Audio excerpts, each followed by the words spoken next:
Wa idh qala Luqmanu libnihi wa huwa ya'idhuhu ya bunayya la tusyrik billah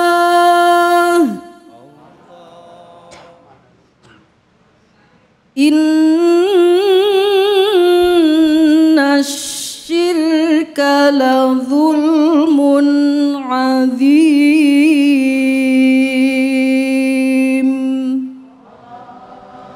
Sadaqallahul azim.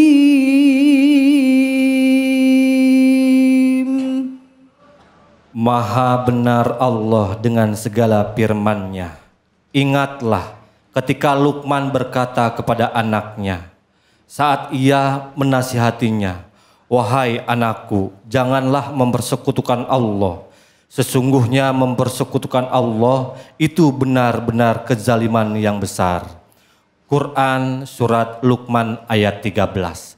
Baik para pemirsa yang ada di rumah dan jamaah yang ada di sini, kita akan langsung saja dengarkan pemaparan tafsir Quran Surat Luqman ayat 13 bersama guru kita Kiai Taufikur Rahman. Kepada beliau waktu dan tempat kami persilahkan. Shallu ala Nabi Muhammad.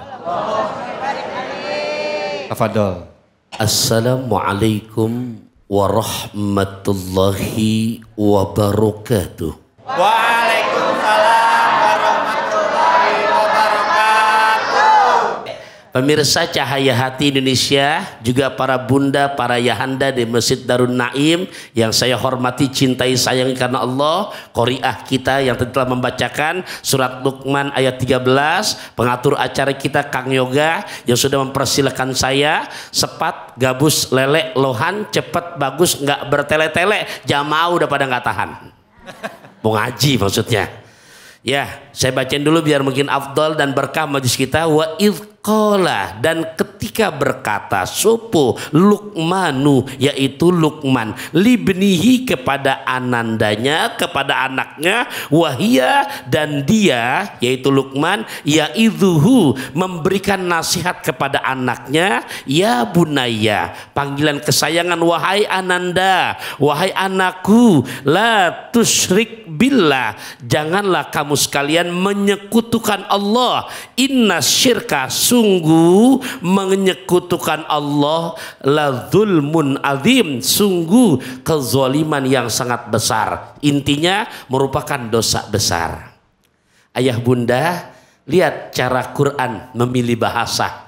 Diambil contoh ibroh Luqman, tapi cara manggil anaknya ya bunaya, wahai ananda tercinta.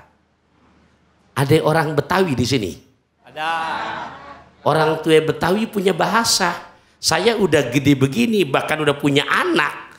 Ampe genari sama orang tua saya masih selalu disayang. Kenapa? Manggilnya masih entong. Betawi, Pak. Ditelepon nih sama Umi nih, "Tong, lu di mana sih, Tong?" Masih entong tuh. Padahal anaknya udah bisa bikin anak. Lah iya, masih dientong-tongin. Ada orang Sunda di sini? Ada orang Sunda? Ada. Nah, saya punya mertua Sunda, udah genari begini adanya, masih di kasep-kasepin. Iya, kasep. Ada orang Jawa di sini? Ada orang Jawa? Ada. Nah, lihat bahasa Jawa, udah gede namanya mungkin Joko Widodo gitu kan. Ya kan kalau Jawa yang oo kan. Tapi lihat manggilnya Tole. Perempuan Endo. Ada pindah ke Medan, jangan heran manggil Ucok, manggil Butet. Ini masing-masing kultur daerah, jangan pakai kita salahin. Inilah Indonesia, emang luas, bineka tunggal ika. Jawa dengan tolehnya, Betawi dengan entongnya, Sunda dengan kasepnya, Medan dengan Ucok dan Bataknya. Intinya Quran mencontohkan di surat Luqman ayat 13, tolong manggil anak biar panggilan kesayangan. Betawi, Masya Allah, yang perempuan namanya Zainab, namanya Fatimah, lah manggil apa? Neng, lebih dalam lagi Nok. Yang Betawi bener gak? Tolong, ini bukan bicara jorok, panggilan kesayangan, betul gak Pak? Tuh, ini yang kadang-kadang orang sekarang gak begitu tapi ngerti itu. Dan tolong, ilmu buat kita, manggil anak es kemong pakai roti. Cakep. Kalau ngomong hati-hati. Gimana mau bocah yang soleh-soleha manggilnya kadang-kadang, ya deh bocah cuman mecahin piring atuh, kebun binatang keluar. Bocah dipanggil monyet. Kan kalau dibayangin dijawab, lah kalau bocahnya monyet lah babak ibunya siapa? Nah, dikata gitu marah dah. Ini Quran menyentuhkan, ya bunaya. Kenapa sirik? Diajarkan jangan sampai anak kita sirik tuh. Ini di masjid dilalahnya, ini bukan rencana loh. Di atas tanpa ada markisah, tanpa rekayasa. Saya tadi habis sholat saya lihat tuh, bacaan lihat tuh. Apa tahu nggak bacaannya? Inna sholata tanha anil fahsyai wal munkar. Ini Quran. Percaya nggak sama Quran? Percayaan mana? Sama Quran apa janji pilkada? Quran. Quran. Iya beneran. Itu Quran surat Al-Ankabut ayat 45. Nah makanya kalau kita korelasikan dengan nasihat kita orang tua ngajar anak, lihat kata Nabi, muru auladakum, perintahkan anak-anak kamu bisolati buat ngediriin sholat. Yang kata Quran janjinya itu surat Al-Ankabut ayat 45, yang bisa mendirikan sholat benar pasti akhlaknya bisa mencegah perbuatan keji dan munkar. Kira-kira kalau ngelawan sama orang tua itu perbuatan baik apa buruk? Nah berarti tuh bocah bader. Kenapa? Karena tolong jangan salin tuh bocah dulu. Tanya ama diri kita. Nabi nyuruh, perintahkan oleh kamu hai Taufikur Rahman, perintahkan oleh kamu hai para bunda, perintahkan ayahanda anak-anak kamu berapa umurnya buat sholat. Wahum abna'u sab'a sinin. Umur mereka 7 tahun Pak. Berapa tahun? Lihat rangkaian hadisnya. Wadribuhum, kalau perlu pukul tuh bocah. Ya, di saat mereka nggak mau ngerjain sholat, di saat usia berapa tahun? 10 tahun. Ini hadisnya begitu loh. Saya lagi, Nabi nyuruh kita merintahin anak sholat umur berapa tahun? Nabi nyuruh anak kita pukul kalau umur berapa tahun? Nah, kelihatannya serem dipukul. Pak, Bu, tolong ya, di saat ada anak kayak tadi contohnya ngelawan sama orang tua. Nah, saya mau nanya. Dari 7 ke 10 berapa tahun? Ya. Pernah nggak kita berpikir begini nih? Ini nasihat parenting dari Kanjeng Rasulullah, teori pendidikan Nabi. Sholat sehari semalam berapa waktu? 5 waktu. Setahun berapa hari? Tong, lu jangan asal jeplak tong, biar benar. Ini lagi syuting kita. Nggak apa-apa kalau benar, nggak apa-apa kalau salah kita dengerin. 365 hari. Halo? 5 kali 365 hari. Berapa jawabannya? 1825 kali. Berarti ayahanda, berarti bunda, kita nih sebagai orang tua termasuk saya mempunyai kewajiban ngajak anak sholat selama setahun sebanyak 1825 kali. Itu setahun tuh. Setahun. Sementara Nabi nyuruh sampai 3 tahun. Berarti kalau kita lihat secara hitungan matematika 1825 kali 3 tahun. Maka kita ambil jawabannya 5475 kali. Halo, kedengaran saya ngomong nih? Ini yang saya jelasin paham gak nih? Berarti kita nih orang tua punya kewajiban dari bocah umur 7 tahun sampai 10 tahun ngajak dia sholat sejumlah 5475 kali. Sebelum saya lanjutin, tolong jawab yang jujur. Udah belum kita ngajak anak kita sholat hampir 5.000 kali? Nah, berarti teori pendidikan yang Nabi ajarin sama umatnya belum kita pakai, Pak. Begitu bocah gede, sholat males, lidahnya kadang-kadang lemes, omongan gak enak, akhlak kadang-kadang songong, kita ponis tuh bocah. Bocah gue bandel banget. Jangan nyalain bocah lu bandel. Pulangin ke diri kita. Udah belum kita ngelaksanain begitu? Ya Allah. Berarti kalau teori yang Nabi ajarkan mengajak anak sebanyak Kalau 5.475 kebanyakan kita buang dah tuh buntutnya. 5.000 aja dah 5.000. Pak, logikanya Bu, anak-anak sekarang cerdas. Batu tuh keras, batu kolar, ada air setetes-tetes, bisa ngantong tuh air, celong tuh, itu kerasnya batu bisa habis sama air, ilok. Saya keluar bahasa Pejaten dah. Masa iya anak kita yang kita ajak sholat hampir 5.000 kali, ntar begitu balik nggak mungkin kena kepukul sama kita. Kenapa? Udah terbiasa. Ya Allah, waktunya nggak banyak soalnya. Makan lesen sampai ke Sukabumi, mudah-mudahan bisa dipahami. Baik, terima kasih kepada guru kita Kiai Taufikur Rahman. Alhamdulillah memaparkan secara jelas, gamblang, dan mudah-mudahan bisa dimengerti ya. Karena ini luar biasa tadi pemaparannya ya.